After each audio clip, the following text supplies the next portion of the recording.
The air inside the Delaney building was a perfect 72 degrees, scented faintly with lemon oil and paper, precision, calm, control, just how Graham Delaney liked it. Outside, Charleston buzzed in its warm October charm. Horse-drawn carriages clicked down cobblestone streets, the harbor breeze danced with Spanish moss, and gallery owners opened their doors to passing tourists sipping iced lattes. But 35 stories above all that, Graham sat alone, staring at a painting on the far wall of his glass-wrapped office, wondering why he couldn't breathe. He had built this life like a fortress, Cyberfort, a billion-dollar cybersecurity firm. His name was on the front page of Forbes more times than he could count. Southern Visionary, they called him. Tech King of Charleston. His clients included federal agencies, global banks, Ivy League universities. But none of that mattered at this moment because something was off. He couldn't name it. He couldn't prove it, but it scratched behind his chest like an old, unhealed wound.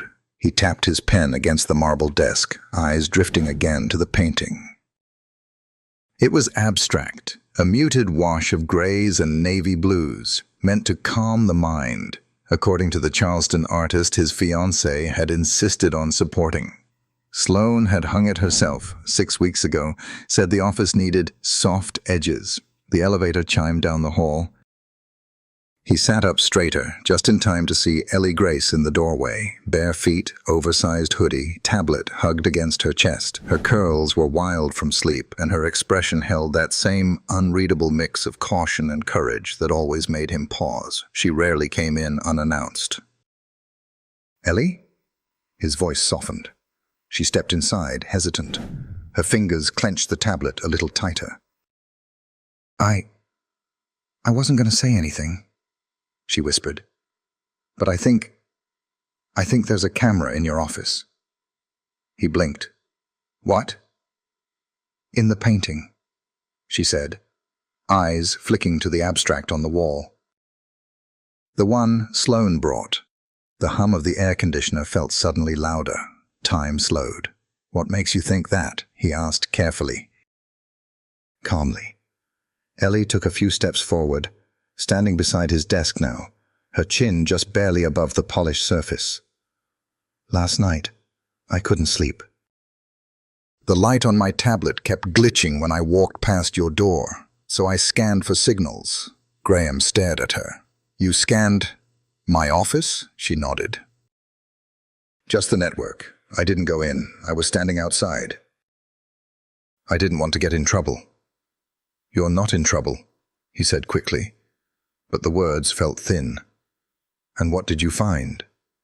She turned her tablet around. A map bloomed on the screen, pulsing with signal frequencies.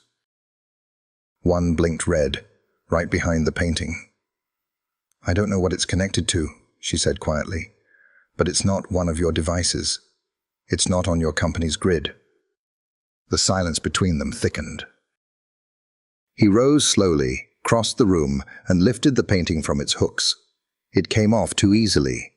Behind it, drywall, clean. But above the molding, nestled into a groove barely wider than a pencil, there it was. A lens, small. Blinking once, he felt his stomach turn. Not because of what it meant, but because of what he'd ignored. Sloane had brought this into his office. With her laughter and lavender perfume. With her curated grace and perfect timing. He turned back to Ellie. Her eyes searched his face, looking for something. Approval, maybe, or belief. "How long have you known?" he asked. "A week." Her voice cracked. "I didn't think you'd believe me." Graham exhaled, sat back in his chair. His throat was tight, and not from anger. "You believe me?" she asked softly. "I should have believed you the first time you said it." She didn't smile. But her shoulders dropped, just slightly, and somehow that said more. He looked again at the painting on the floor. At the lens now dark and silent. Then he looked at Ellie, This small, watchful child who had been dropped into his life like a question he didn't know how to answer. "I need you to do something for me," he said. She tilted her head. "I want you to keep watching, but only if you feel safe." "I can," she said. "I will," he nodded. "Then from now on we don't keep secrets. Deal?" She extended her pinky. He wrapped his around hers. "Deal." They sat in silence for a long moment, her back to the window, the golden sun threading through her curls, his eyes locked on the now empty space on the wall. Then she spoke again, almost a whisper. "There's more." He looked up. "More?" "I scanned the whole house, not just your office." "The library, the den, even the guest room." Graham leaned forward. "What did you find?" She tapped a few buttons. 5 red dots lit up. "They're all active at night," she said. Between midnight and 4, short bursts, like someone's checking in. He didn't move. Not right away, but the weight of it hit him all at once. This wasn't a misunderstanding. This wasn't paranoia. It was real. Someone was watching him. In his home. In the space where he had promised Ellie she was safe. He closed the painting's frame gently, then pushed his chair back. "I need to make a call," he said, voice low. Ellie hesitated at the door. "Are you calling Sloane?" "No," he said. "Not yet." Her eyes lingered a second longer before she turned and padded down the hallway. As the elevator closed behind her, Graham opened a secure line on his private terminal. His fingers hovered above the keyboard. There were no raised voices, no dramatic outbursts. Just the quiet, steady pulse of betrayal beginning to take shape. He typed 2 words into the search log. Trace. Origin.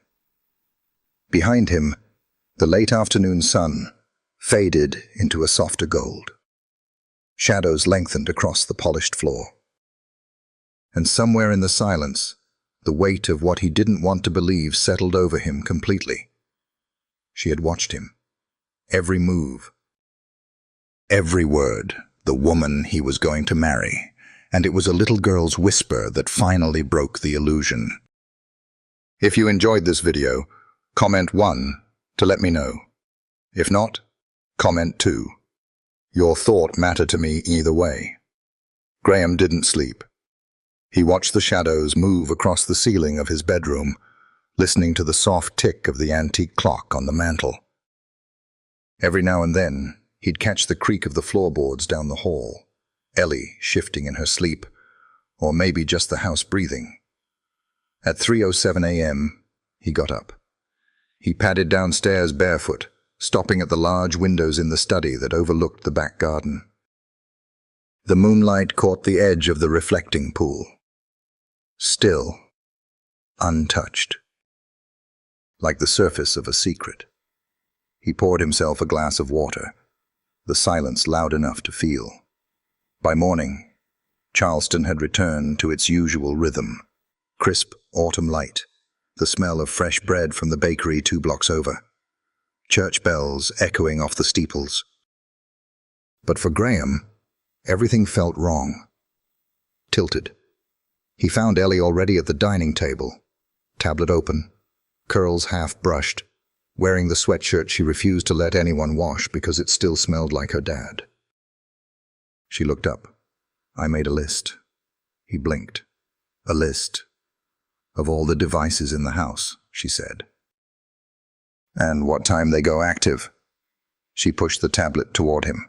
Each red dot was labeled office, den, guest suite, even the music room, which no one had used in months. He swallowed hard. "You stayed up all night for this?" "I couldn't sleep," she said quietly. "I thought maybe I could help you feel less alone." His hand paused mid-reach.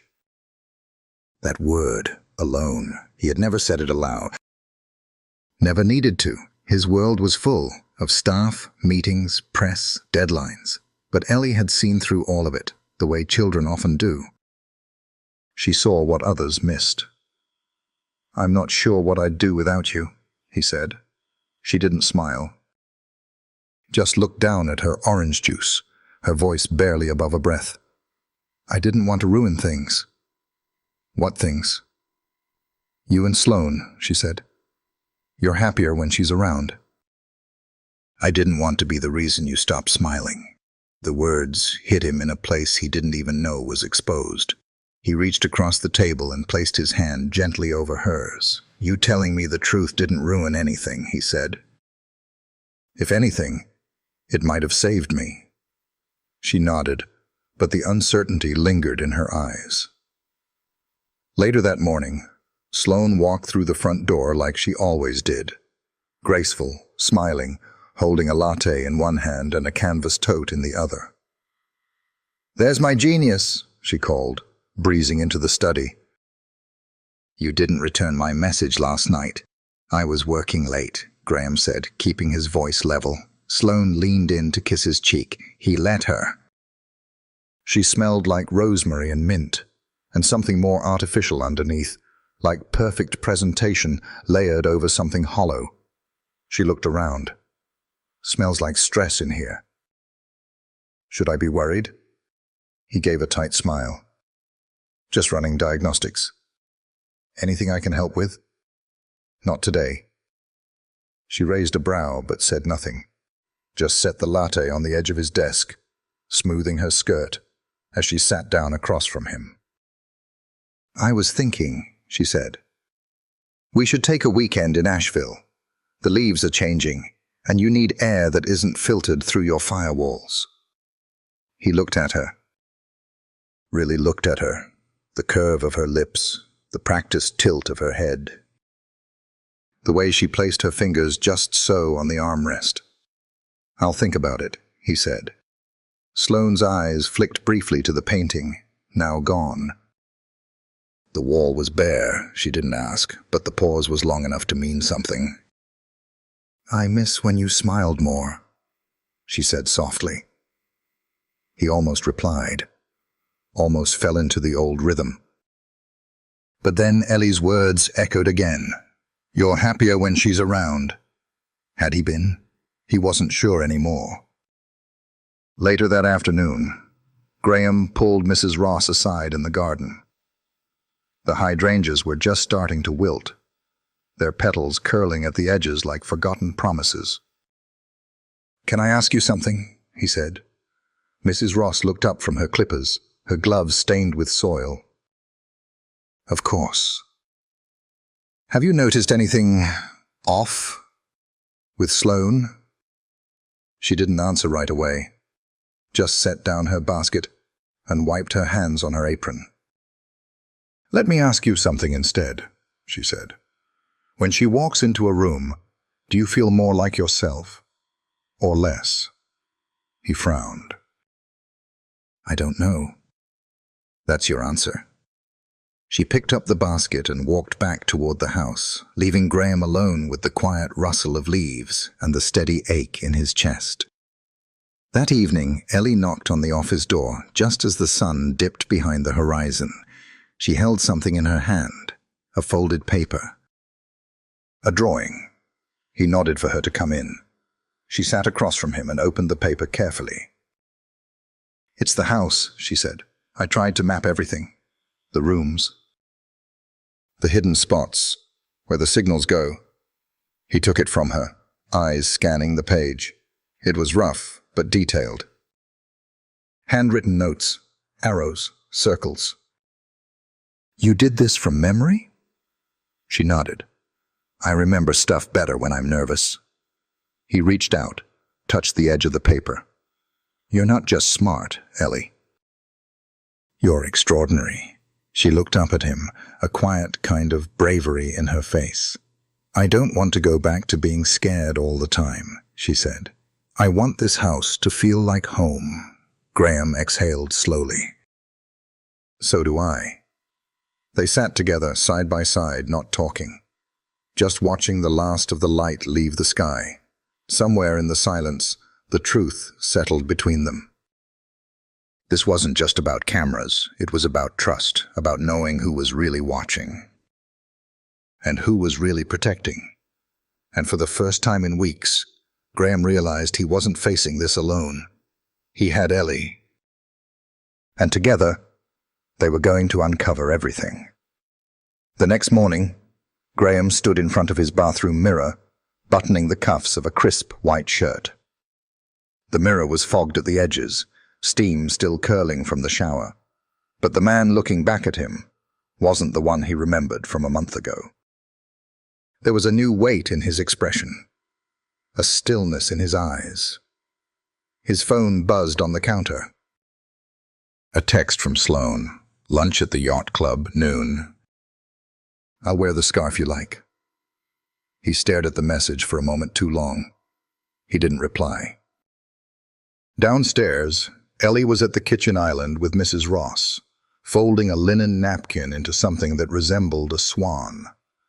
Her sleeves were pushed up, and her face was serious in that focused way only kids get when they're trying to prove something.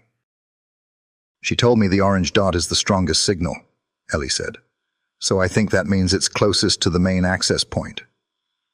Mrs. Ross glanced at Graham as he walked in. She's been working on it since breakfast.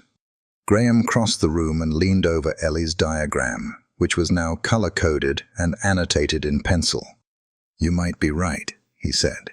That spot near the guest suite, that's where I first saw Sloane on her phone at midnight a few weeks ago.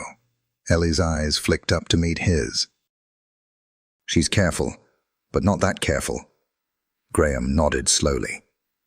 And you think the orange signal's the hub? Or the relay point? Either way, it's where we start. He studied her a moment, something quiet tightening in his chest. She was 9. And yet here she was, mapping wireless frequencies like she'd been doing it her whole life. You ever get scared? He asked gently. She hesitated, then looked down at her tablet. Not when I know you believe me. Before he could answer, the front door opened. Light heels clicked against the hardwood. Good morning. Sloane's voice floated into the room like sunshine behind gauze. Did someone forget I was picking up lunch today? Graham straightened. I didn't forget. Sloane stepped into the kitchen, sunglasses perched on her head, coral lipstick flawless. She wore a cream silk blouse tucked into pale blue slacks, her scarf tied neatly at the neck. The one he used to say made her look like a movie star. Ellie, she said warmly, your hair looks adorable today. Is that a braid? Ellie didn't respond. She slid off the stool and disappeared toward the sunroom without a word. Sloane gave a soft laugh. Still shy, I guess. Graham took a breath. She's observant. There's a difference. Sloane arched a brow, then turned back to him. So, are you coming with me? Or should I have them pack something to go? He hesitated. Actually, I need to stay here. We've had some strange network activity, and I want to personally review the logs. Again? Her tone was light, but there was an edge beneath it. You've barely come up for air lately. I know, but I can't afford to miss anything right now. She took a step closer, lowering her voice. Graham, we talked about balance. You said you wanted more time away from the screens. He met her eyes.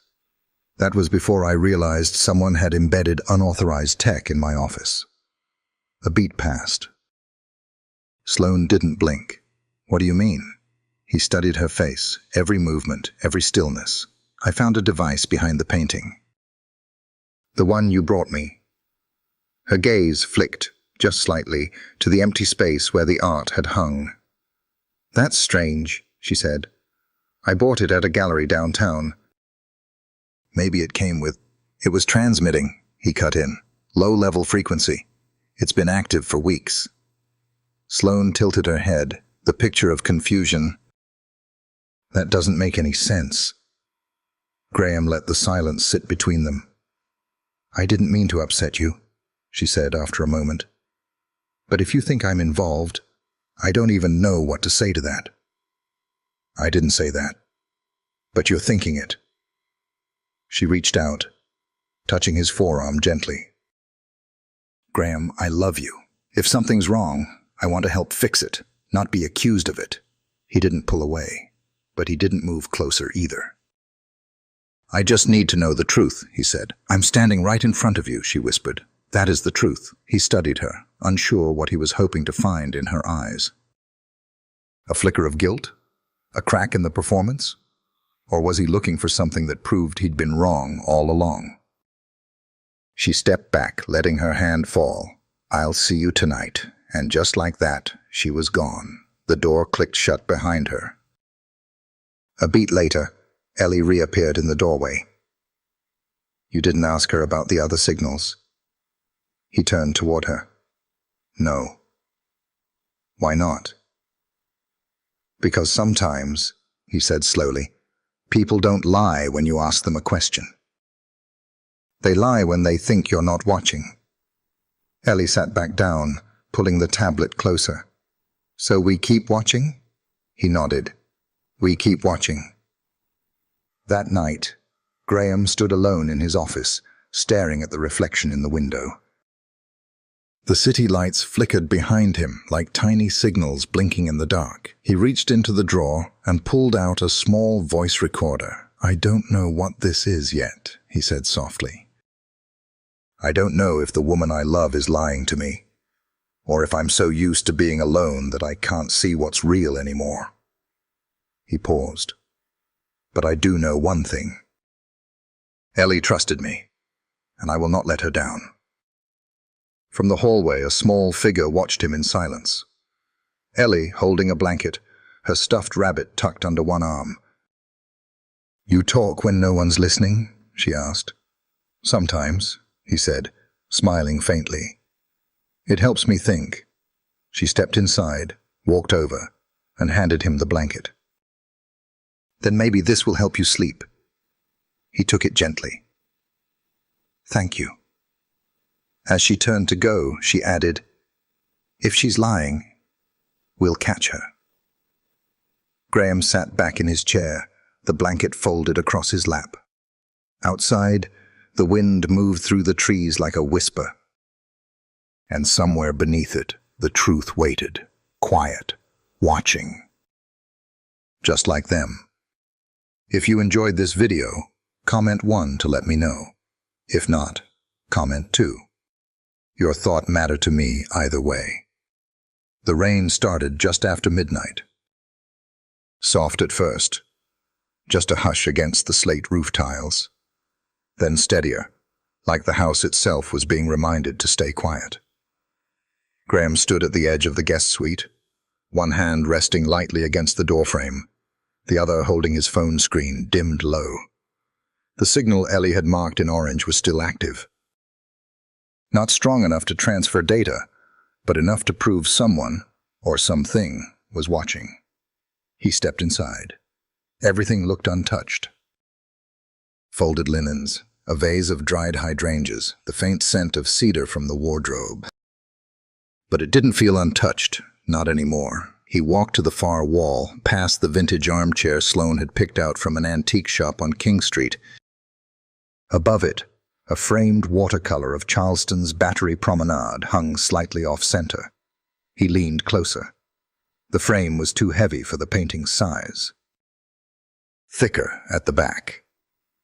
He pulled a tiny flashlight from his pocket and angled it behind the canvas.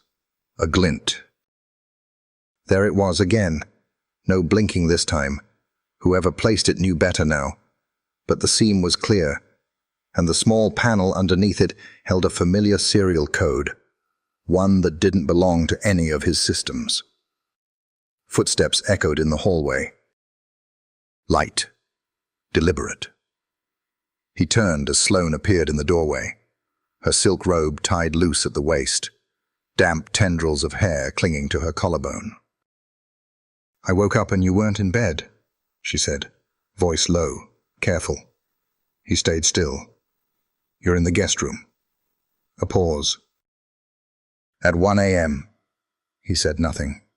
She looked at the painting, then at the flashlight still in his hand.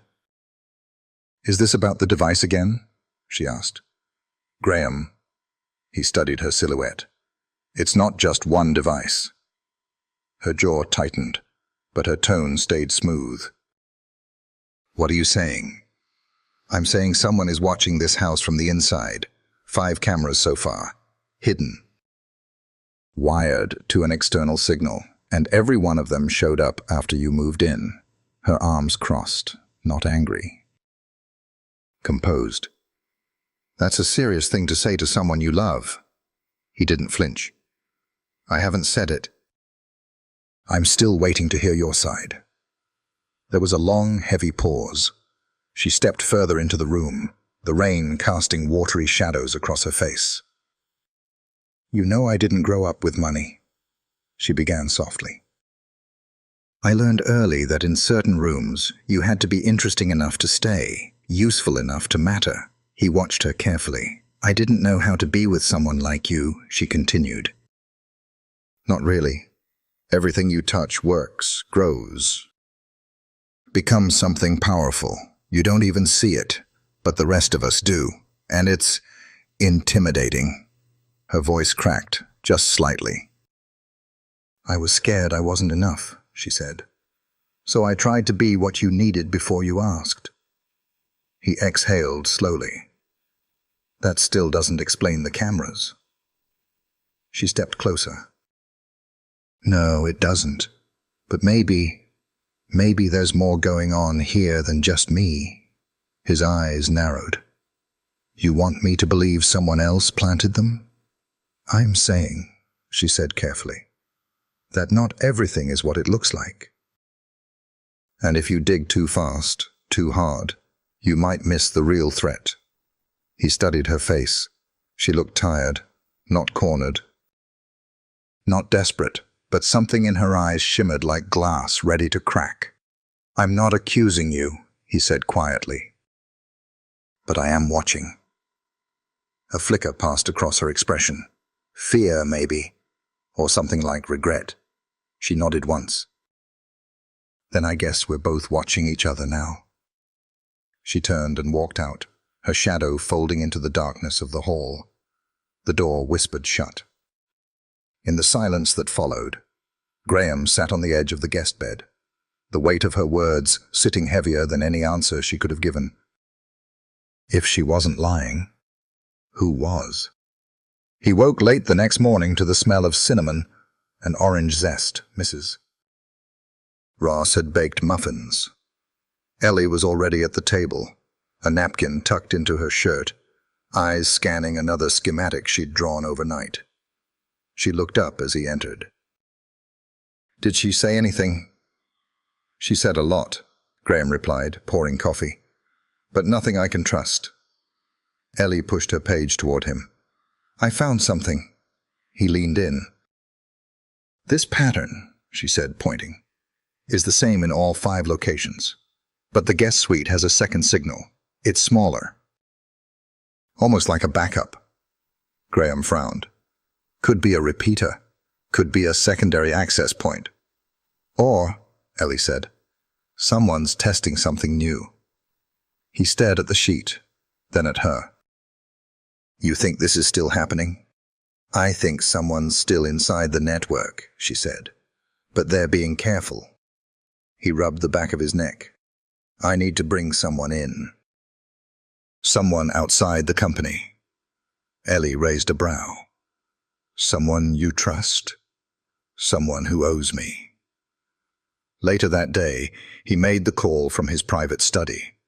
The line was secure, encrypted, untraceable. The voice on the other end answered without pleasantries. Took you long enough, the man said. Everett, Graham said, closing the door behind him. I need your eyes on something. You're calling me after 3 years of silence. Must be love, betrayal, or money. Maybe all 3. Everett chuckled softly. Text me the address. I'll be there by morning. Graham hung up and turned toward the window. Outside, the clouds hung low, the city steeped in grey light. He didn't notice Ellie in the doorway until she spoke. You're not going to let this go, are you? He shook his head. Not when everything I care about is inside this house. She stepped into the room and handed him a folded piece of paper. What's this? It's a list, she said. Of everyone Sloane's brought to the house since she moved in. He opened it slowly. Handwritten names, notes, dates. He looked down at her. You've been keeping track? She nodded. If someone's lying, they probably didn't do it alone. Graham knelt beside her, resting a hand gently on her shoulder. I don't know what kind of world you grew up in before this, he said. But I promise you, no one's going to use you again. Not while I'm here. Her eyes didn't leave his. You believe me? She asked. More than anyone else right now. She nodded once. He stood slowly, the paper still in hand. Outside, the rain began again. Soft, but steady, like truth working its way loose. The scent of fresh rain still lingered in the air when Everett Black arrived the next morning. He stepped through the front gate with the quiet assurance of someone who'd walked into too many secrets to be surprised anymore. Worn leather shoes, gray overcoat, a travel mug that smelled like burnt coffee and peppermint. Ellie watched him from the upstairs landing, head tilted, arms resting on the banister. He doesn't look like someone you'd trust, she murmured. He's not, Graham replied beside her. That's why I do. Downstairs, Everett handed his coat to Mrs. Ross without waiting to be asked and walked straight toward the study like it belonged to him. Graham followed. You've got 10 minutes, Everett said, setting his bag on the table and cracking his knuckles. Talk. Graham pulled up the network schematic Ellie had built. Surveillance in 5 locations. Small device footprint, low power, but active on a repeating schedule. I've already isolated 3 distinct signal fingerprints. 4th one just went dark 2 nights ago. Everett scanned the screen. Embedded firmware, not surface tech. Smart. Too smart, Graham said. This isn't amateur. Everett looked up. And you're sure it's not internal sabotage? I don't use that word lightly, Graham said. But I have reason to believe it's personal, intimate, someone with constant access. Everett raised an eyebrow. You mean your lady friend? Graham didn't answer. Everett leaned back in his chair. Okay. So what's the play? You want to scare her? Trap her? No. Graham's voice was low. Steady. I want the truth. The silence between them was punctuated only by the soft buzz of the server tower in the corner. Everett finally nodded.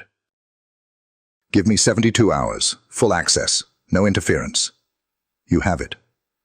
Just then, the door to the study opened. Sloane, hair swept back, lipstick fresh. She carried 2 mugs of coffee, offering one with a practiced smile. I thought you might need a second cup, she said. Her gaze flicked to Everett. And you must be an old college buddy, Graham said quickly. Everett's visiting for the weekend. Everett took the coffee but didn't drink. Pleasure, he said. Sloane lingered a beat too long before setting the other mug on the table and backing away.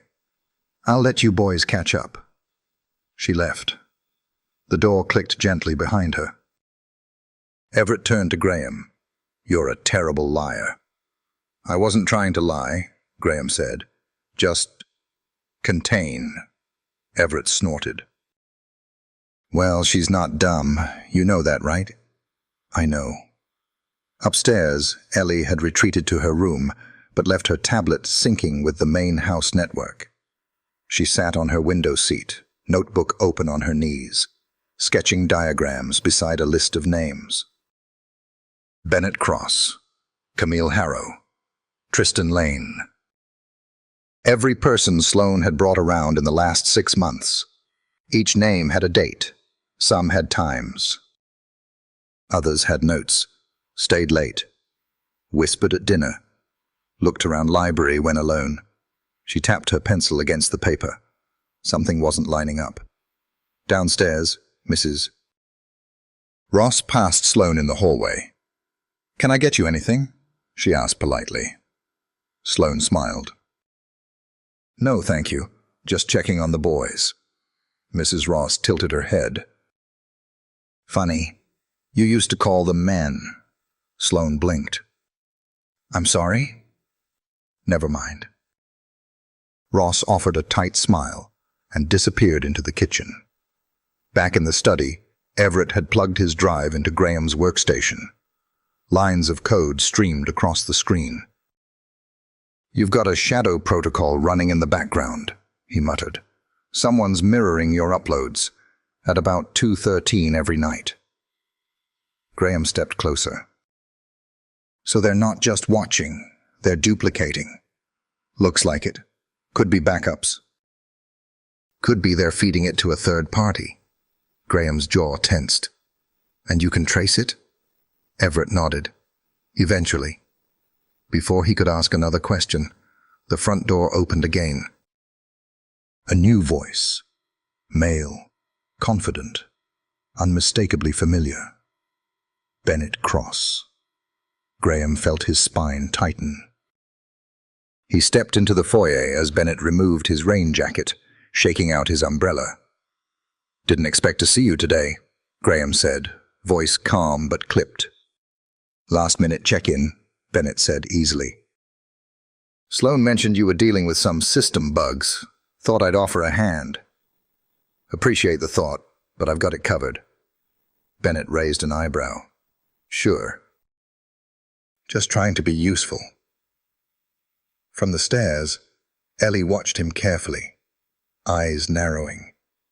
She reached for her tablet and tapped something twice. The screen lit up with 2 blinking signals, both now active, both the guest suite and the library. Downstairs, Sloane appeared beside Bennett, slipping her hand lightly into the crook of his arm. "You didn't tell me you were coming by," he smiled. "Surprise." Graham's gaze flicked between them, sharp and unblinking. "I think it's time we had a conversation," he said. Sloane glanced at Bennett, then back at Graham. "About what?" "About what's really going on in my house." Silence. Then, quietly from the top of the stairs, Ellie's voice cut through the air. "There's another camera in the library." All heads turned toward her. Sloane froze. Bennett shifted. Graham didn't move. "You believe me now?" Ellie asked. Graham looked up at her. Slowly, purposefully. "I always did." The hallway was still. No excuses, no retreat. The room was full, but everything felt suddenly very, very quiet. And for the first time, Graham saw it. Not in the signals or the devices, but in their faces. Something wasn't right. But now, he wasn't the only one who knew it. He had Ellie. And they had just drawn a line neither Sloane nor Bennett could pretend didn't exist. The room held its breath. Bennett's hand slipped out of Sloane's arm a beat too late. The silence that followed Ellie's words didn't just fill the space. It exposed it. Like all the charm and polished surfaces in Graham's house had peeled away at once, leaving only tension. "There's a camera in the library," Ellie repeated. Her voice was calm, certain. Bennett turned toward her, a smooth smile flickering across his face. "That's quite the imagination you've got." "She's not imagining anything," Graham said flatly. "We have data logs. Signal maps. The transmissions are real, and they're coming from inside this house." Sloane's gaze shifted quickly, first to Graham, then to Bennett, and finally to Ellie, who stood now at the edge of the staircase with her tablet cradled in both arms like a shield. She wasn't blinking. "Then maybe someone's trying to set us up," Sloane said. You ever consider that? Graham took a step forward. Set you up. Why would anyone need to do that, unless there's something to hide? Bennett opened his mouth, but Sloane lifted a hand to stop him. I think we should go, she said, voice taut. That won't be necessary. Everett's voice cut in from the study doorway. Calm, unapologetic. In fact, I think you'll both want to stay. Unless, of course, you'd rather I email the surveillance timestamps to the Charleston Business Bureau instead. Bennett turned toward him. Who are you? Someone very good at finding the truth, Everett replied, stepping forward. And right now, the truth's staring a hole through your reputations. Sloane's tone dropped. You have no right. I have access, Everett interrupted. Graham gave it to me. She glanced at Graham again, her composure slipping at the edges. Is that what this is? You hire someone to dig through every room in this house, waiting for me to slip up? No, Graham said, his voice low. You slipped up all on your own. A long pause followed. Then Bennett let out a quiet, sardonic breath. Well, I guess we underestimated the little tech prodigy upstairs. Ellie didn't flinch. Sloane turned toward Bennett. Don't. But it was too late. The veil was gone. Graham's voice came quieter now, but colder. So it's real. Sloane hesitated. I wanted to protect you. You wanted to control the narrative, Graham said. There's a difference. Her jaw clenched. You don't understand what you were stepping into. There are companies, competitors, who would have done worse. I was just trying to make sure nothing got in the way. In the way of what? He asked. Of me? Or of your plan? She didn't answer. Graham nodded once, slowly. You can both leave now. Sloane looked at him. Really looked at him. The sparkle she used to wear like armor flickering out behind her eyes. You used to trust me. I used to believe in fairy tales too, he said quietly. Then I grew up. Sloane blinked, turned, and walked toward the door. She didn't speak again. Bennett followed, his silence a contrast to his usual, curated confidence. The door closed behind them with a dull finality. Graham stood still for a long moment, then turned to Everett. Did you get everything? Not yet, Everett said, but I have enough to start cracking the route they used. It wasn't just surveillance. They were skimming prototype data, files with your initials, designs, patents, draft projects. Graham rubbed his temples. They were building a shadow version of Cyberfort, or selling it to someone who would. A quiet step on the stairs pulled his attention. Ellie had come down, tablet tucked under one arm, bare feet soft against the floorboards. Did I mess everything up? She asked softly. Graham turned toward her. No. I mean, she's gone now. He crouched down in front of her. Ellie, what you did, what you saw, it saved me. It saved this company. It might have saved who I'm trying to be. She looked down. I didn't want you to be alone again. He placed a hand on her shoulder. I'm not anymore. She nodded once. Then her voice came quieter. She didn't even look sorry. Graham stood, exhaling slowly. Some people aren't sorry when they lose something they never loved. Everett walked toward the back of the room, checking his device. The good news. We've still got time to lock everything down. You're lucky she moved slowly. Too confident, Graham murmured. She thought I wouldn't question it. Ellie tilted her head. What about Bennett? I'll have our legal team handle that, Graham said. His role was secondary. She was the architect. Ellie hesitated. So it's over? Graham looked at her. "No," he said. "It's just beginning." That night, the house felt quieter than it had in months. Not empty, just clean, as if the weight had lifted and something lighter could finally settle in its place. Graham stood at the kitchen island watching Ellie sketch blueprints on a napkin while eating a grilled cheese. She was humming under her breath, brow furrowed. He leaned in. "What are you designing now?" "A drone," she said, not looking up.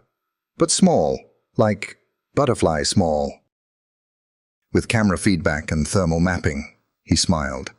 "For security?" "For fun," she said, then paused. "And a little for security." He ruffled her curls. "You're going to change the world one day." She looked up, eyes steady. "We are." Upstairs, Graham opened the drawer where the engagement ring had lived for 6 months. He took it out, stared at it a long moment, then closed the drawer again. He didn't need symbols, he needed truth. Outside, the Charleston night glowed softly. Rain had cleared. The moon reflected off the driveway bricks like spilled silver, and inside, the house began to breathe again. Not as a fortress, but as a home. The next morning, sunlight filtered through the kitchen window in a soft, amber glow, casting dappled light across the marble countertop where Ellie sat, legs tucked under her, buttering toast like it was a science experiment. She was unusually quiet, focused, precise, like she was solving something in her head that hadn't made it onto paper yet. Graham poured his coffee slowly. He'd barely slept. Every few hours his mind had gone back to Sloane's expression, how perfectly unreadable it was, even when cornered. It wasn't guilt. It wasn't fear. It was calculation, like she'd already planned her next move. He sat across from Ellie. "You didn't sleep," she said without looking up. "No." She nodded. "Me neither." They shared a silence. Familiar now, comfortable. "Everett's going to stay a few more days," Graham said. "Just until we're sure everything's clean." Ellie glanced at him. "I like him. He's kind of weird but smart." "That's how you know you can trust him." She smiled faintly, but it didn't last. "What happens if they come back?" she asked. "Sloane or Bennett?" "They won't," Graham said, then paused. "But if they try, we'll be ready." She nodded slowly, then set her toast down. "You still don't know why they did it, do you?" "Not fully, but Everett's close to breaking the data route." Ellie hesitated. "What if it wasn't just about the company?" Graham tilted his head. "What do you mean?" She looked down at her lap, fingers knotting in the edge of her sweater. "What if they wanted to get close to you, not just your work?" He didn't speak for a moment. "That's what scares me," she said, softer now. "Not the cameras, not even the secrets. Just that maybe someone looked at you and saw an opportunity instead of a person." He reached across the table and gently touched her hand. "I've made peace with a lot of things," he said, "but being seen clearly, that's not one of them. You're right, it hurts. But I'd rather know the truth than live inside someone else's illusion." Her eyes met his. And then from the hallway, a voice neither of them expected. Wise words, almost poetic. Graham stood as Everett appeared, holding a thin tablet and looking more awake than anyone deserved to at 8 a.m. "I've got something," he said. Ellie slid off the stool and followed Graham into the study, Everett right behind them. He placed the tablet on the table and tapped the screen twice. A string of IP addresses appeared, followed by a map. 4 red dots across the southeast, 1 in Charlotte. 1 in Atlanta, 1 in a small town outside Birmingham, and 1 right there in Charleston. They routed the signal through 4 proxies, Everett explained. But one of them pinged off a local node last night. Sloppy work. Whoever it was didn't encrypt the handoff. So where's the origin? Graham asked. Everett zoomed in. A private data facility, leased under a shell corp connected to, wait for it, Alden Glass. Graham blinked. That's the venture firm Sloan pitched to 3 months ago. Exactly, Everett said. Which means this wasn't just personal. It was professional leverage. They were trying to position her as your gatekeeper, someone who could get early access to your prototypes, tech, and acquisition targets. Ellie leaned forward. So, she was going to sell your ideas? More like bundle them, Everett said, and present herself as the one holding it all together. Graham exhaled, the weight of it finally forming a complete picture. Not just betrayal, strategy, long game. Precision-engineered manipulation disguised as affection. Everett sat back. She's smart, I'll give her that. But not flawless. What now? Ellie asked. Graham looked at the map again, then out the window, toward the live oaks swaying gently in the morning breeze. Now we rebuild, he said, on our terms. That afternoon he called a board meeting. Not in a sterile conference room. Not over video call. He brought them to the house. 8 trusted leaders sat in the drawing room, some old school, some sharp-eyed and modern, all loyal. They listened as Graham laid out everything. No spin, no gloss. Just facts. When he finished, a long silence followed. Then, Helena Price, his CFO and friend of 15 years, cleared her throat. You should have told us sooner. I know, he said. You're lucky, she continued. Most men in your position wouldn't have seen it coming until it was too late. I didn't see it, Graham admitted. She did. He turned to Ellie, who stood just inside the doorway, hands clasped in front of her. She's the reason we're not in the middle of a full-blown security crisis. Helena looked at Ellie with something close to admiration. Smart girl. She's not just smart, Graham said. She's family. That word sat heavily in the air. After the meeting, Ellie sat beside him in the garden, the last warmth of daylight stretching long across the flagstone path. Did I do the right thing? She asked. He nodded. You did the brave thing. She looked at the sky, where the first star had just started to blink awake. I don't want people to think I'm trouble, she whispered. You're not, he said. You're the reason I finally saw what was real. A pause. I think I've been living in a very expensive illusion, he added. She looked at him. Do you miss her? She asked. He didn't answer right away. Not the way I thought I would, he finally said. What I miss is the version of me that believed I was safe with her. Ellie leaned her head on his arm.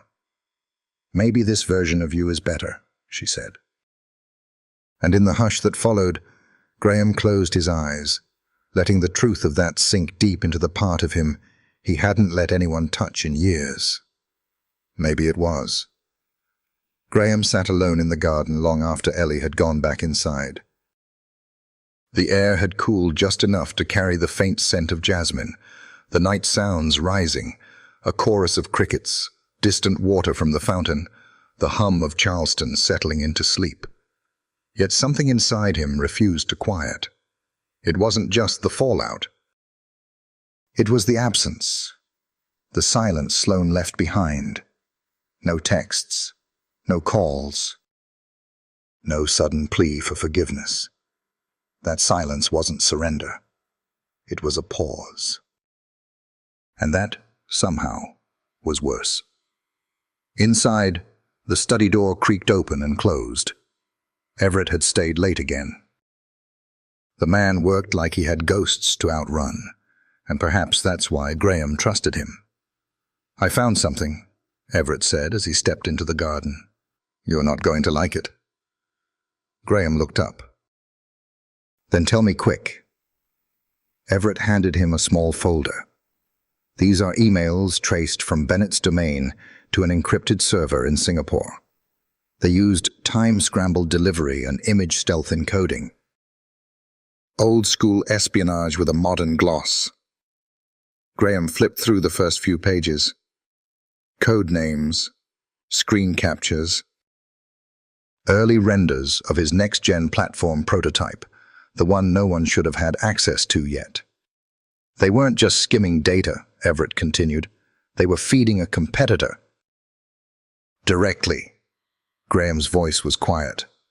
"Alden Glass?" "Worse," Everett said. "A holding company owned by Alden, but structured to look like a startup accelerator in Northern California. It's a shell inside a shell. So they could copy everything I was building, without ever putting their name on it." "Exactly." Graham closed the folder and exhaled. "Do we know what they're calling it?" "Project Hearth." The word landed like a cold drop on warm skin hearth.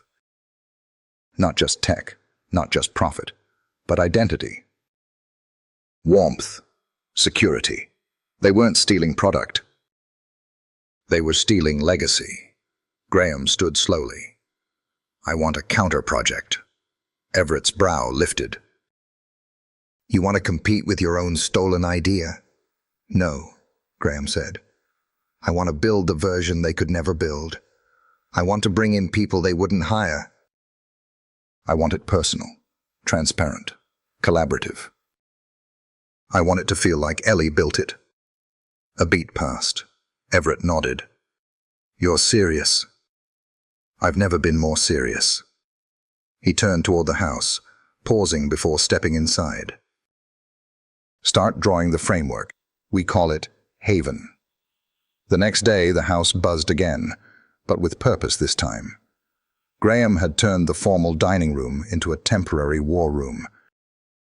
Blueprints spread across the table, Ellie's sketches pinned to corkboards, ideas scribbled onto post-its in looping handwriting, hers and his mixed together. Mrs. Ross peeked in during mid-morning tea and smiled. "It's good to see life in this house again." Ellie looked up from her tablet. "We're making something new." "I can tell," she said. "There's a glow coming back into your cheeks, sugar." Graham laughed softly from the corner. "I think that's just sleep deprivation." "No, Mrs. Ross said gently. "That's hope." Later that afternoon, Helena Price arrived at the house. She wore her usual linen blazer, glasses perched on her head, her expression unreadable. Graham met her in the foyer. "You have 10 minutes to convince me this isn't madness," she said, before even removing her coat. He walked her through everything. The breach, the betrayal, the countervision. By the time he showed her Ellie's prototype sketch, a simple interface meant to be used by children or elders with no tech background, Helena's eyes had softened. "This is beautiful," she said quietly. "It's honest," Graham replied. "And it's ours." She nodded slowly. "Then I'm in."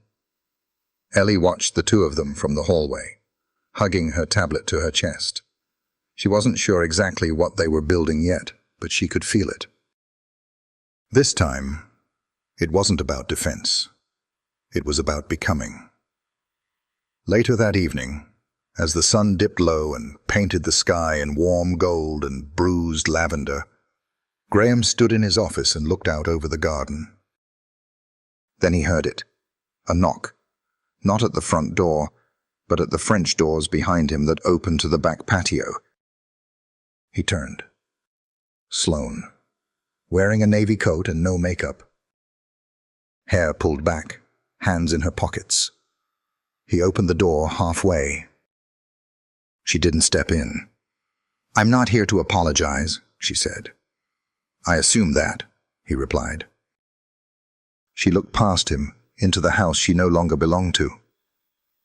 You always had the power, she said softly. You just never knew it. He didn't answer. You'll win, Graham. You'll always win. But someday, when you've rebuilt everything, I wonder if you'll remember what you lost. He studied her carefully. I'll remember what I almost lost. She nodded, as if that answer was enough, then turned and walked down the stone steps, her figure dissolving into the dusk like a secret that would never quite stay buried.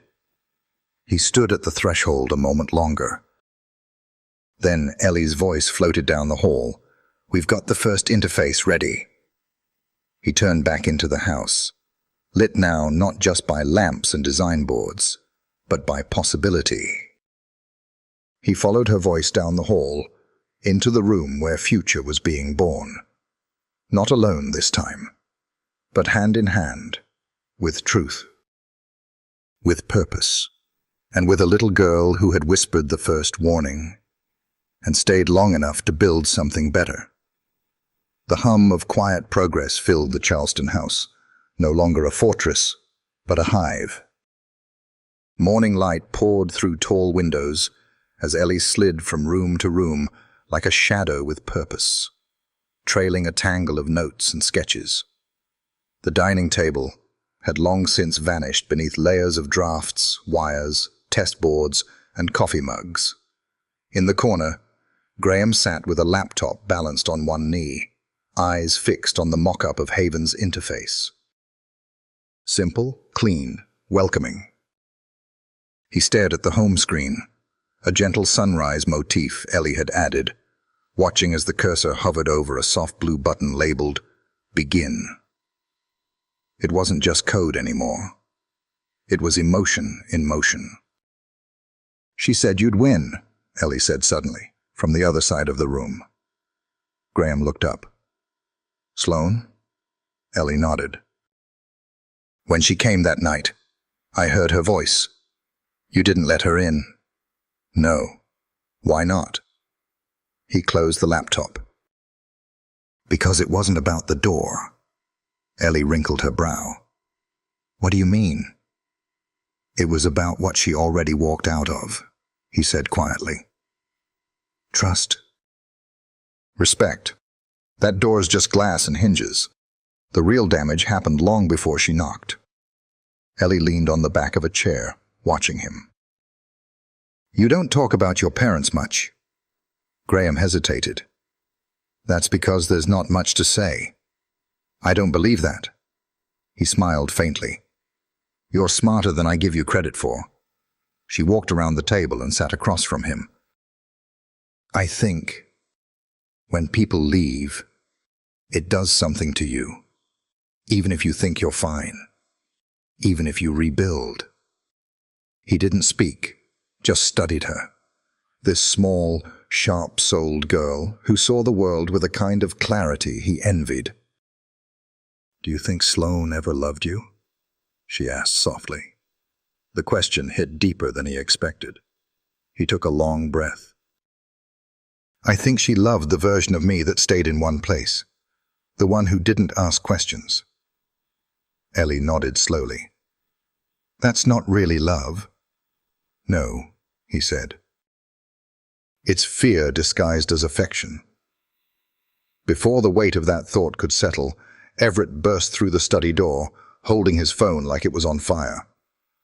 You're not going to believe this, he said, eyes wild. What now? Graham asked, standing. Everett turned the screen toward them. Alden Glass just posted a teaser on LinkedIn. It's cryptic, but it's definitely referencing Haven.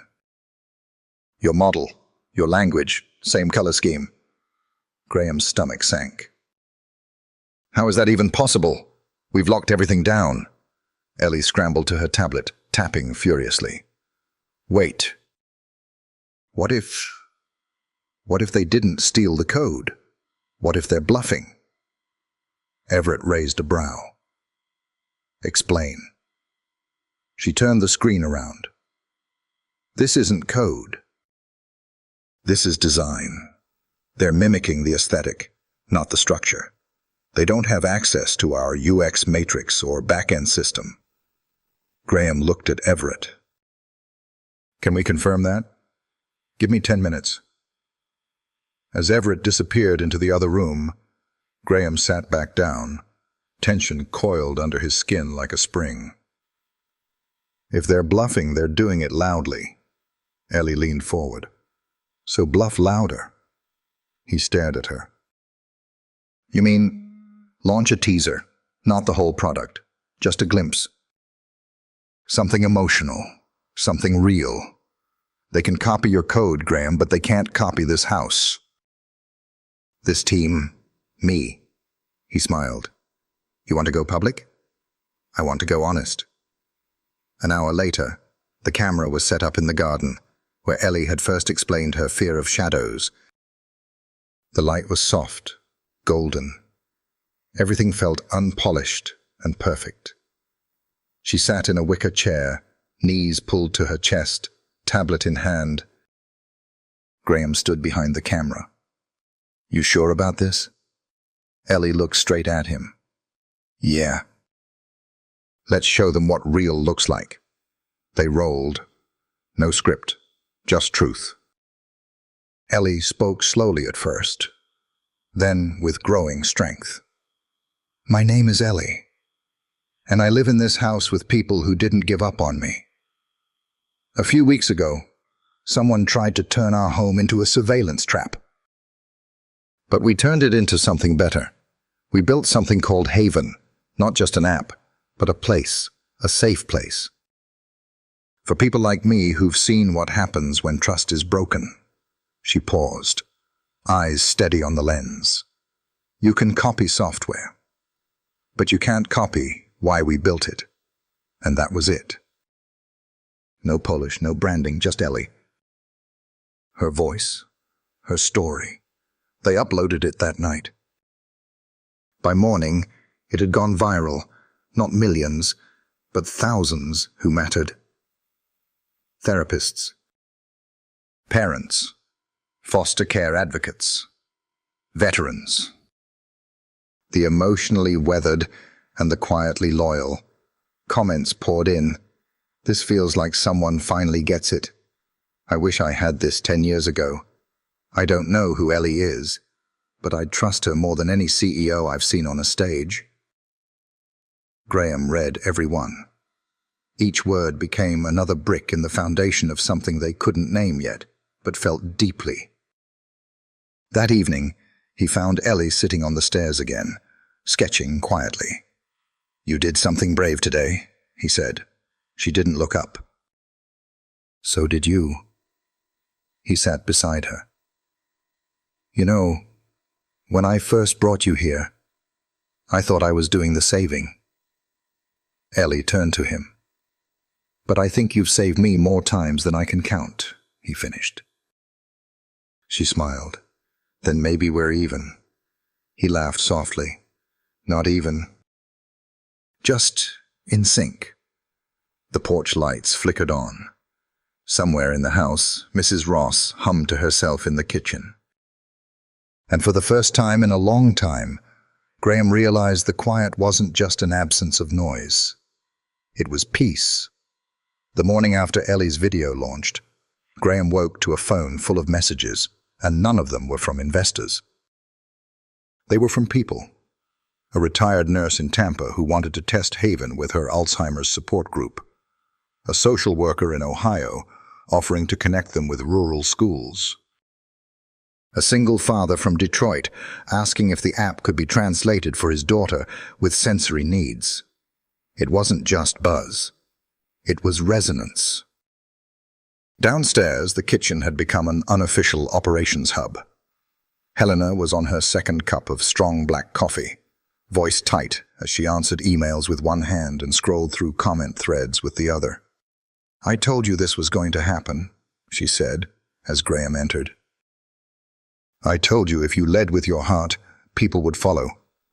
I didn't lead, Graham replied. Ellie did. Same difference, she muttered. Now, let's just hope the board keeps their heads on straight. Graham raised an eyebrow. They're nervous? They're corporate. She shrugged. Nervous is their love language. He laughed lightly, but his shoulders stayed tight. By mid-afternoon, Everett had confirmed it. Alden Glass hadn't responded to the video, not publicly, but behind the scenes. They'd gone quiet, cold. No press, no teasers, no mention of Project Hearth. They blinked, Everett said, stepping out of Graham's study. You hit a nerve. They weren't expecting a story they couldn't control. They were building a machine, Graham replied. We built a mirror. Ellie wandered in mid-conversation, a sandwich in one hand and a roll of wiring tucked under the other. What kind of mirror? Graham smiled at her. One that reflects the people who need it most. She sat at the table beside him and started sketching again without asking. He watched her for a long moment before finally saying what had been sitting in his chest for days. You've changed everything. Ellie blinked. Me? You, he nodded. This house? The way I think. What I build. I spent years designing for power, for legacy. You reminded me how to design for people. She didn't answer right away. Then, quietly, I'm not perfect, you know. He reached across the table and gently nudged her hand. Neither am I. But we're building something better than perfect.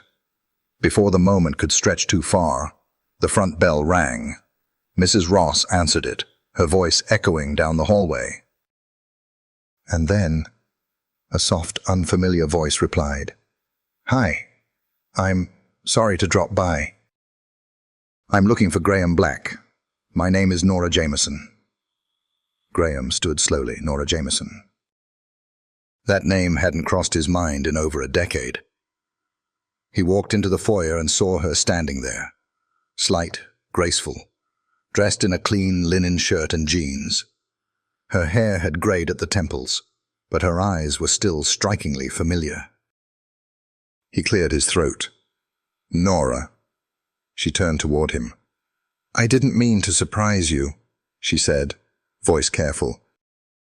I was in town for a conference, and I thought about reaching out 100 times. Today I just did. He stared at her, heart thudding. Ellie peered around the corner. Who is that? Nora turned at the sound, her eyes softening when she saw the girl. You must be Ellie. Ellie didn't move, just studied her carefully. I'm someone Graham knew a long time ago, Nora offered gently. Graham finally found his voice. We were engaged. A pause. Nora glanced at him. You don't have to explain. I want to, he said, to her. And to myself. He turned to Ellie. Nora and I were together before I started Cyberfort, back when I thought success was the answer to everything. Nora gave a small smile. And I thought sacrifice was the price of love. They both laughed, tired, bittersweet. I didn't leave because I stopped caring, she said, voice lower now. I left because we stopped seeing each other. Ellie stepped forward slowly. Why come back now? Nora looked down. Because I saw a video of a girl sitting in a garden, and I realized I missed the kind of honesty that can't be bought or branded. Graham studied her. You came all this way, just to say that? No, she replied. I came because I wanted to know if there was a part of your world still open, even just for a conversation. Ellie glanced at Graham. He looked unsure, not angry, just caught off guard in a way that made her strangely protective. After a long silence, he nodded. I don't know what I have room for right now, he said, but I always have room for honesty. That evening, they sat on the back patio, Graham, Ellie, and Nora. They didn't talk much, just let the quiet hold them. Later, when Nora had gone, Ellie turned to Graham under the porch lights. "Do you still love her?" He didn't answer at first. Then, "I don't know, but I think some stories come back, not to restart, but to remind." Ellie tilted her head. "Remind you of what?" "That I don't want to live in a future built by fear." She nodded. "Me neither." He leaned back and looked at the stars. "You okay with the way things are changing?" Ellie thought about that. Then smiled. "Only if we change them together." And under the slow bloom of twilight, they sat side by side, not as inventor and orphan, not as savior and saved, but as something altogether new, family. Rooted in truth, growing in light. The rain came in quiet sheets that afternoon, soft and steady, like the earth itself was exhaling. The garden shimmered under it, every leaf washed, every path slick with light. Inside, the house seemed to hold its breath. Graham sat at the window in his office, watching the drops trail down the glass. He hadn't moved in over an hour, not since the call came. Ellie's voice drifted in behind him. "You okay?" He didn't turn right away. "That was the patent board." She stopped in the doorway. "They've put a hold on the filing for Haven," he said quietly. "Someone filed an adjacent structure 2 days ago." Ellie blinked. "That's not possible." "Oh, it's possible," he said, still not turning. "It's exactly what they planned. Alden waited for us to surface, then planted a mimic framework through a third-party lab. It's not an exact replica, just close enough to create legal friction." She stepped closer. "But we have timestamps." "Videos, logs." "We do," he nodded, "and we'll fight it. But a delay means weeks, maybe months." Ellie was quiet for a moment. Then, "Is this my fault?" He turned finally, brows knitting. "What? No. But I was the one who said go public. I told you to push first, and you were right," he interrupted gently. "Ellie, don't do that. Don't carry weight that isn't yours. They would have done this no matter what. The only thing we changed is that now people are watching." She nodded, but her shoulders stayed tense. Graham stood and crossed the room, kneeling in front of her like he had that first day in the hallway. "Do you know what fear wants most?" She shook her head. "To convince you that truth doesn't matter," he said, "that telling your story makes things worse. But you, what you did, you broke that lie." Her voice wavered. "So what do we do now?" He stood, straightening his spine like he was bracing for wind. "We push harder. We finalize the beta. We build partnerships. We make it so undeniable that even the delays can't stop us." Just then, Everett walked into the study, phone in hand. "You're going to want to see this." He turned the screen toward them. A news alert from a national tech publication. Former venture exec speaks out. Data theft allegations against Alden Glass Surface amid Haven controversy. Beneath the headline was a quote. "I was told to find vulnerabilities, not just in software, but in people. We were instructed to observe, build trust, and harvest potential before competitors could make their moves." Ellie's eyes widened. "Is that—" Graham squinted. "That's Bennett." Everett nodded. He flipped. Graham exhaled slowly. "Why?" "Self-preservation." Everett shrugged. "Or maybe guilt finally caught up." Ellie stepped forward, voice small but steady. "So, this means we win?"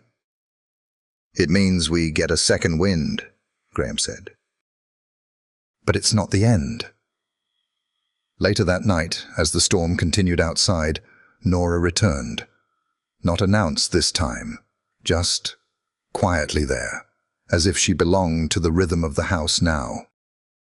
"I heard about the patent," she said softly, sitting at the edge of the piano bench. Graham poured her tea without asking. "Of course you did. I also saw the article," she added. "That's going to shift the entire conversation." "I hope so." Nora paused. "I didn't come to offer solutions." He looked at her. "Why did you come?" She hesitated, then met his eyes. "To witness something I didn't understand the first time." He leaned back. "Which is?" "What it looks like when you're not chasing legacy, but living it." The words settled between them like warm stones in cold water. Across the house, Ellie sat curled up in her reading nook with a blanket around her shoulders, sketching silently. Her drawings were changing, less mechanical now, more human. Faces, hands. A girl with big eyes and messy curls standing beside a man with quiet strength, labeled simply, safe. Graham watched her for a while from the hallway, unseen. Then turned back to the glow of the house, the heartbeat of something that was no longer a project or an escape. It was home. And even in the storm, it was holding. The next morning began with light, the kind that spilled golden across the garden, pooling on every surface like hope had decided to stay a little longer. The storm had passed, and with it, something heavier than rain. Graham stepped onto the back porch with a coffee in one hand and the latest Haven beta open on his phone in the other. Every time he looked at it now, it felt different. Not a project, not a pitch. A pulse, living, breathing. Inside, Ellie was setting the breakfast table with Mrs. Ross, chattering about interface colors and sound alerts, like it was the most natural thing in the world. Her laughter filled the kitchen like sunlight itself had turned to sound. "Toast or bagel?" she called out. Graham leaned through the door. "Surprise me." Ellie grinned and turned back to the counter, but her hands moved a little slower, like something else was stirring in the back of her mind. Mrs. Ross caught it too. "You all right, baby?" "I'm fine," Ellie said, then hesitated. I had a weird dream." "What kind?" Ellie kept her eyes on the toaster. "I was sitting at the top of a staircase in a house I didn't recognize, and there was this door at the end of the hall, wide open, but I was too scared to walk through it, Mrs." Ross placed a gentle hand on her shoulder. "Dreams are funny like that. Sometimes they're not about fear. Sometimes they're about choices." Ellie nodded slowly, but the dream lingered. After breakfast, Graham gathered the team, Helena, Everett, Nora, and Ellie, in the garden room, which had become their unofficial strategy space. "We're greenlit," he announced, holding up his phone. "The patent delay is cleared." Bennett's statement turned the tide. A collective exhale swept through the room. "But that's not all," he added, eyes meeting each of theirs. "We've been invited to the Global Access Forum next month in D.C. They want us to present Haven as a case study in inclusive innovation." Helena blinked. "That's big." "It's validation," Everett said. "Real world, unpaid, unspun," Nora smiled.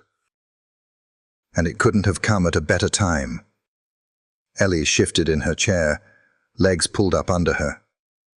"Do I have to go?" Graham turned to her gently. "Only if you want to." She bit her lip. "What if I mess up? What if I say something wrong?" "You spoke from your heart once," he said, "and it reached thousands. Just do that again." She didn't answer right away, but something in her eyes flickered. A memory, a decision forming like dawn on the edge of night.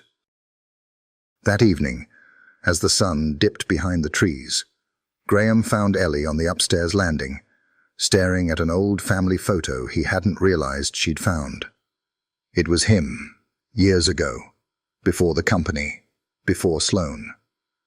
His parents stood behind him, smiles stiff, arms barely touching. "I didn't know you had this," she said without turning. "I didn't know it still meant anything," he replied. She pointed at the boy in the photo. "He looks like he's waiting for someone to say he did enough." Graham stepped beside her. He was. She looked up at him. "Do you still feel that way?" He took a breath. "Sometimes, but less when I'm with you." They stood in the silence a moment longer, until Ellie finally asked, "Can I tell my story at the forum?" Graham turned fully to her. "Are you sure?" "No," she said. "But I think that dream, it was about this, about standing in front of something and being afraid, but walking through it anyway." He smiled, proud and a little undone. "Then we'll walk through it together." And in that quiet, with nothing but old memories and new beginnings pressing around them, Ellie reached for his hand. Not like a child reaching for a protector, but like a builder steadying the foundation she helped lay. Downstairs, the house buzzed with soft laughter and kettle whistles, the unmistakable hum of a home in motion. Outside, the world was waiting.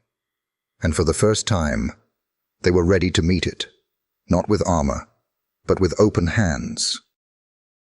The train ride to D.C. cut through the landscape like a ribbon of time unraveling. Trees blurred. Towns passed in quiet succession, but inside the cabin, everything felt still, tense. Beautiful, unspoken. Ellie sat next to Graham, clutching a small notepad Helena had given her before they left Charleston. Across from them, Everett pretended to sleep with one earbud in, but his fingers kept twitching like he was coding in his dreams. Nora sat beside the window, eyes out toward the horizon, her reflection floating on the glass, like a version of herself she'd almost forgotten. "Have you figured out what you want to say?" Graham asked gently. Ellie flipped to the first page of her notepad, just a single sentence scrawled in the center. "I'm not supposed to be here." "That's what you're opening with?" he asked. She nodded. "Because it's true." He looked at her, a flicker of worry flashing in his chest. But before he could say anything, she added, "Not because I don't belong, but because no one planned for someone like me to be seen." And just like that, his chest loosened. "That's powerful," he said. "I want them to feel it," Ellie whispered. "Like I felt it, when I realized I didn't have to be invisible anymore." Graham reached across the armrest and gave her hand the briefest squeeze. "Then they will." The next morning, the Global Access Forum buzzed like a beehive dipped in polish and power. Smart glasses, biotech implants, AI showcases, all flashing promises of the future in every direction. But it was Haven's booth that stopped people. No lights, no projections. Just a touchscreen and a chair. One interface, one story. The session hall filled quickly, a low hum of anticipation rising as panelists prepped their materials. Graham adjusted his mic. Helena reviewed final cue cards. Everett ran a quick system test. Then the coordinator leaned in. "You're up in 5. Ellie stood. Nora stepped close. "You've already done the hard part, honey. This is just the echo." Ellie nodded, knees shaking under her dress, but her grip on the notepad never wavered. When she stepped out onto the stage, the light hit her in a way that made her feel small, but not lost. She looked out over the crowd and found Graham's eyes first. Steady. Quiet. Home. She took a breath. And began. "I'm not supposed to be here." A hush settled over the room. Not because I didn't want to be, but because I wasn't meant to be noticed. I came from a place where people disappear quietly, where silence is survival, where speaking up means losing what little safety you have left. She paused, letting the weight of the words settle. I used to live in an office building where I wasn't supposed to speak. I was just someone in the background. A quiet shadow in someone else's world. Until one day I saw something I couldn't unsee, and I whispered a warning that changed everything. She glanced at Graham, then continued. I whispered because I didn't think I had a voice. But that whisper, it turned into Haven. The screen behind her lit up with a simple animation. Her sketch of the Haven interface, no logos, no spin. It's not just an app. It's a place, a space for people who've been forgotten, overlooked, or left behind. A way to say, you matter. Not someday, now. The crowd was still listening. Ellie stepped back from the mic and looked at the audience. Executives, engineers, educators. People used to noise. People used to being sold. I'm not a coder. I'm not a CEO. I'm a girl who found safety in a house full of people who believed my story mattered. And if you're building the future, make sure there's room for people like me. She paused. Because if we're not designing for the most invisible among us, then who are we really building for? The room erupted, not with polite applause, but real energy.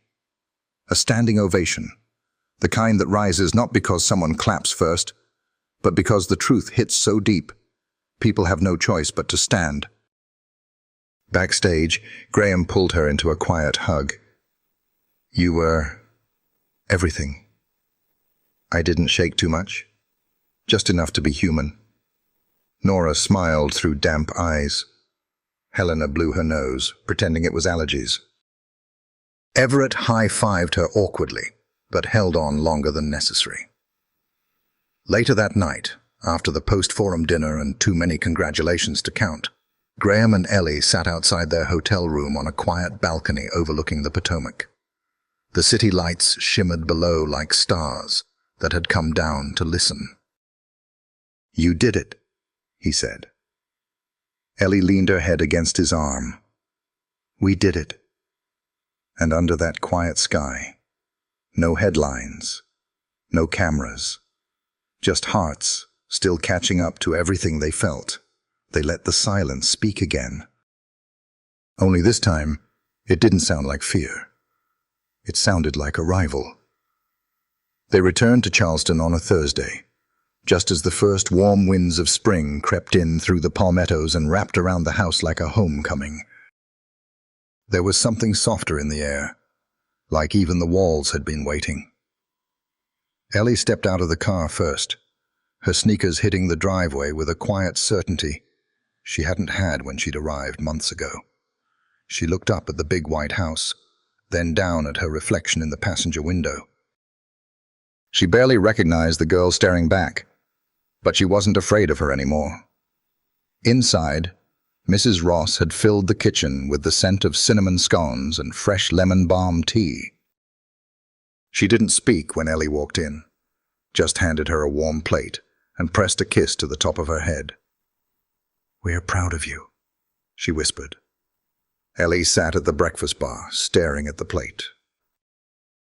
They asked me to join a youth advisory board for the forum, monthly meetings. It's a lot.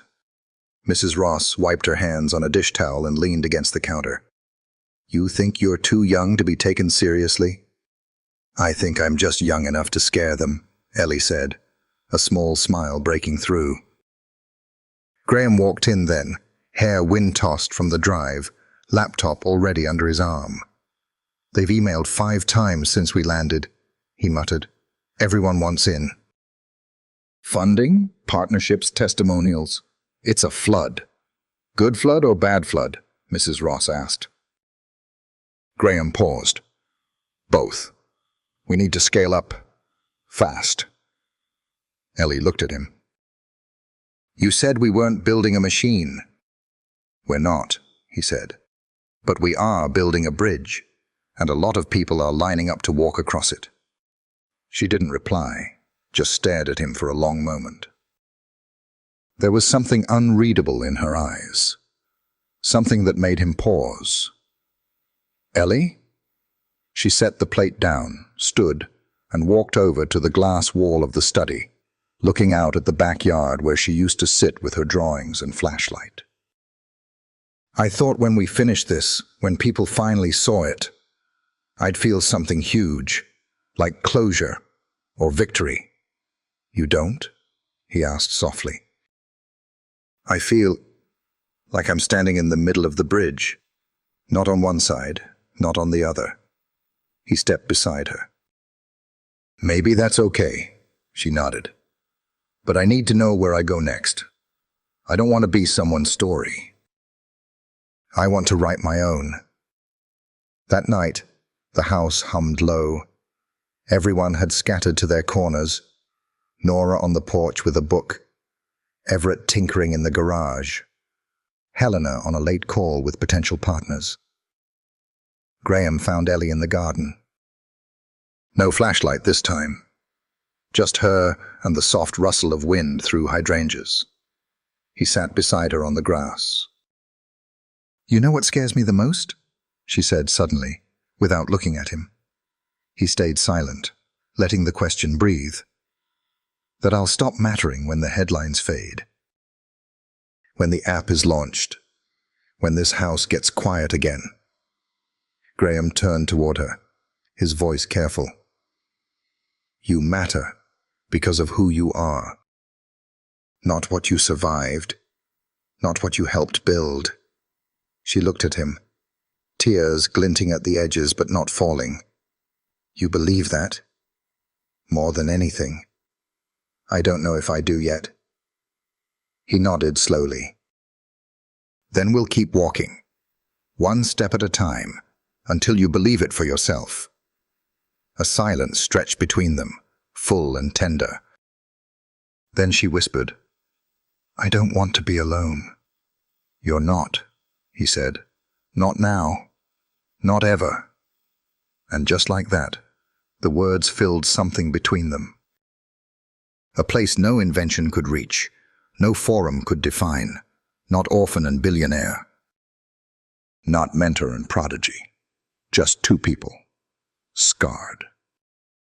Healing, choosing each other, choosing the future. Behind them, the house stood still and open, its walls no longer holding secrets, but sheltering something sacred. Tomorrow would be busy. Emails. Interviews, infrastructure.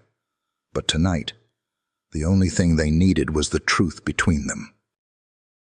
And the quiet promise that whatever came next, they'd face it, together. The morning of the Haven launch dawned quiet. Not in the world, not in the servers humming, or inboxes pinging, or video feeds queuing, but in the house. In the kitchen, where Mrs. Ross tied her apron slower than usual. In the hallways, where Helena walked with her clipboard close to her chest. Even Everett, usually restless by sunrise, stood still at the window, just watching the light unfold across the lawn. Ellie sat alone in the sunroom, legs pulled into her chest, the tablet resting gently in her lap. She didn't touch it. Not yet. Graham found her there, barefoot, hair still damp from the shower, eyes lost in the breeze dancing through the curtains. Everything's ready, he said. She nodded, barely. I thought you'd be more excited, he added carefully. I am, she whispered. But something feels final. Graham sat beside her. It's the end of one version of the story. That always feels heavier than expected. I keep thinking about that first night, she said, voice low. When I told you there was a camera, I didn't even know if you'd believe me. I didn't, he admitted. Not fully. Not right away. She turned to look at him. "But I listened," he continued, "and that changed everything." Outside, the team was setting up in the courtyard. A live stream screen framed by flowers. The launch would be simple, just like they'd planned. No fanfare. Just real voices, real faces, real stories. And one girl who started it all. Ellie stepped onto the makeshift stage, her heartbeat echoing in her ears like ocean waves. The small crowd watched in silence. Staff, press, a few local families who had tested the beta version and cried in the garden afterward. She stood behind the mic, took one breath, and smiled. "When I first came to this house, I didn't know if I'd be staying more than a week. I didn't trust anyone, especially not people who offered help without a price." A few quiet nods in the audience. But something changed. Not overnight. Not with a big gesture. It changed because someone listened. Not to fix me, not to save me, just to hear me. She paused, eyes falling on Graham. Haven was built from that silence, from all the things people are too scared to say out loud, and all the spaces that never made room for them. But we made room. And now, we're opening that space to everyone. She gestured to the screen behind her. It flickered to life, showing a series of videos, children using the app to communicate, veterans navigating mental health check-ins, a single mom reconnecting with her son through the interactive prompts. Ellie's voice cracked just slightly as she added, "This isn't a product. It's a promise." The crowd rose, not with thunderous applause, but with stillness, reverent. Scene. Later, when the courtyard cleared and the cameras packed away, Graham walked into the garden to find Ellie lying in the hammock, eyes closed, the breeze swaying her gently back and forth. "You did it," he said. She opened one eye. "We did," he smiled. "What do you want to do next?" Ellie sat up slowly, thinking. "Maybe go back to the school downtown, the one with the little sensory room I showed you. They want help redesigning it." He raised an eyebrow. "You're consulting now?" She shrugged. "Why not?" He laughed. "You're unbelievable. You say that like it's a bad thing." "No," he said, walking over and pulling a folded piece of paper from his back pocket. "I say that because I believe in this." He handed her the paper. She opened it slowly. It was a letter. "To whom it may concern, this is to formally acknowledge Ellie Ross as co-founder and co-designer of the Haven Project. Her contributions were not only instrumental, they were foundational.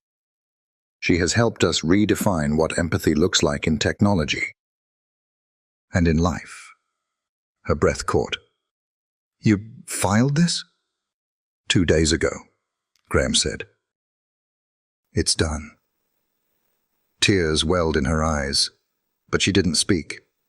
Instead, she hugged him, not out of gratitude, not out of relief, out of recognition.